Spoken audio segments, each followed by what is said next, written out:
Euro കപ്പിൽ ഒറ്റക്കളിയിലൂടെ football പ്രേമികളുടെ മനം കവർന്ന കൗമാരക്കാരനാണ് സ്പെയിൻ്റെ ലാമിൻ യമാൽ. ക്രൊയേഷ്യക്കെതിരായ അരങ്ങേറ്റ മത്സരത്തിനിറങ്ങിയപ്പോൾ തന്നെ യമാൽ ചരിത്രം കുറിച്ചു.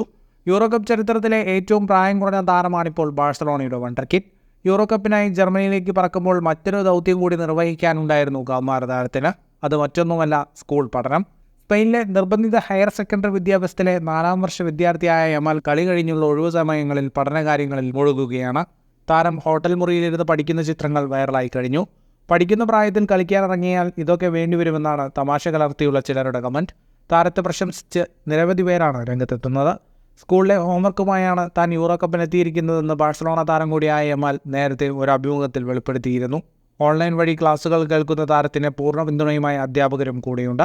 യൂറോ കപ്പിന് ശേഷം പഠനത്തിനും വിശ്രമത്തിനുമായി 3 ആഴ്ച ബാഴ്സലോണയും അനുവദിച്ചിട്ടുണ്ട്. 16-കാരനായ ലാമിൻ യമാലിന് ക്രൊയേഷ്യക്കെതിരായ അരങ്ങേറ്റ മത്സരത്തിൽ ഗോൾ നേടാനായില്ലെങ്കിലും ഡാനി കാർവഹാലിന്റെ ഗോളിന് അസിസ്റ്റ് നൽകിയത് യമാലായിരുന്നു. ഇതോടെ യൂറോ ചരിത്രത്തിൽ അസിസ്റ്റ് നൽകിയ ഏറ്റവും പ്രായം കുറഞ്ഞ താരമെന്ന റെക്കോർഡും ലാമിൻ യമാൽ സ്വന്തമാക്കി. ഫുട്ബോൾ ലോകത്തെ കൂടുതൽ വാർത്തകൾക്കും വിശേഷങ്ങൾക്കുമായി സ്പോർട്സ് കഫേ ഇപ്പോൾ തന്നെ സബ്സ്ക്രൈബ് ചെയ്യുക.